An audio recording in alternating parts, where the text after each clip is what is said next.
Hello, everyone, and welcome to another episode of the Language Growth Podcast. I'm your host, Mona, and as always, I'm joined by my co-host, Mahin. Today, we are diving into a topic that almost every English learner struggles with: how to think in English. Thank you, Mona. It's a pleasure to be here. And yes, this is indeed one of the most important skills for achieving fluency. Speaking becomes much easier when the mind is already forming thoughts in English.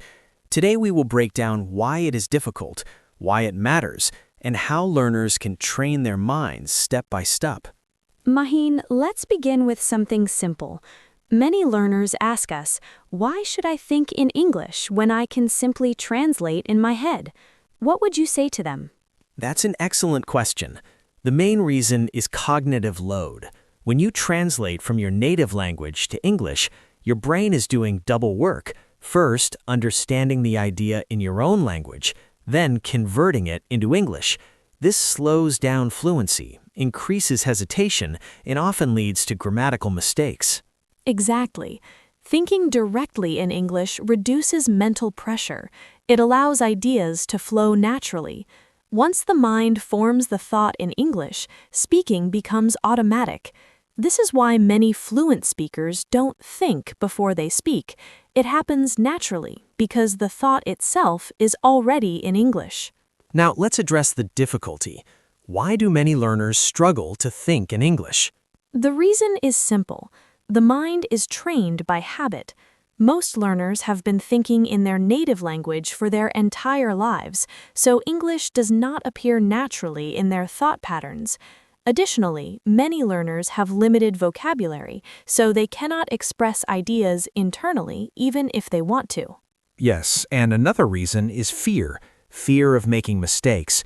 Many people believe their English must be grammatically perfect even inside their minds. This perfectionism prevents natural thinking. Let's now move into the practical part. Mahin, could you share the first technique? Of course. The first technique is called micro-thinking. It means creating very simple English thoughts about your immediate actions. For example, I am opening the window. I need to drink water. I am getting ready to leave. These tiny thoughts train the brain to connect everyday actions with English expressions. Exactly. Learners don't need to create long sentences. Even two-word thoughts like feeling tired or almost done are enough to start building the habit. The second technique is running commentary. This means narrating your surroundings in English, silently in your mind or softly out loud. Yes, suppose you were walking outside. You can think things like, the road is busy today. The weather feels pleasant. I see people waiting for the bus. This creates a natural English environment in your brain. One very important tip is to avoid translation. Instead of translating a Bengali or native language sentence into English, try to express the meaning directly in simple English words. Absolutely. For example, instead of thinking native language and then translating it, simply think, it's really hot today. This improves speed, clarity, and confidence. Another technique is to prioritize simple English. Many learners try to think in complex English from the very beginning, which leads to frustration. It is better to start with very basic structures. Yes, even sentences like, I like this, I don't understand, or this is difficult are perfectly fine. Clarity is more important than complexity. Here's a powerful one. Think about your emotions in English. Emotions are strong and repetitive, so they help train the mind faster. Examples include, I feel anxious, I'm excited about this upsets me. Exactly. These repeated emotional thoughts slowly shift your internal language to English. Shadowing is another excellent technique. It involves listening to a native English speaker and repeating their words immediately, almost like an echo.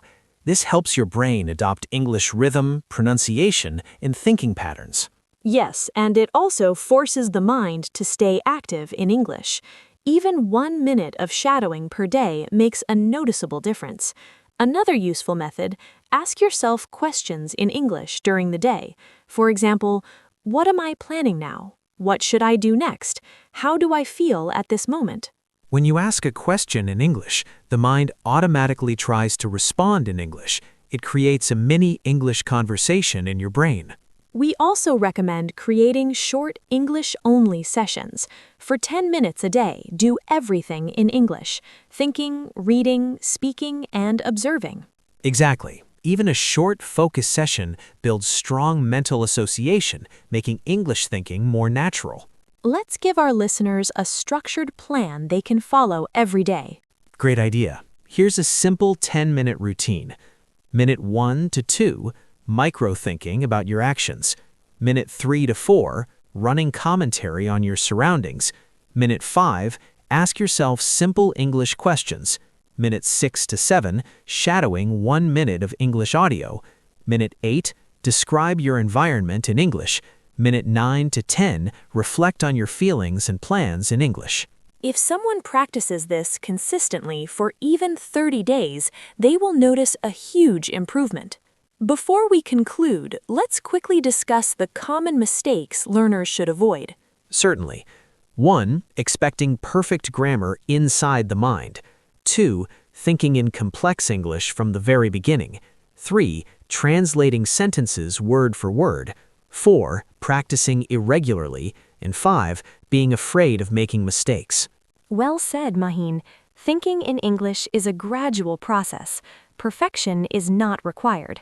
Consistency is. As we wrap up today's episode, we hope these strategies give learners a clear direction. Thinking in English is absolutely achievable for anyone with the right mindset and daily practice. Thank you, Mahin, and thank you to all our listeners for joining us.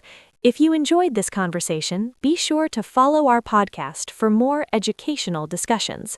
Until next time, stay motivated and keep training your mind to think in English. Goodbye, and have a wonderful day.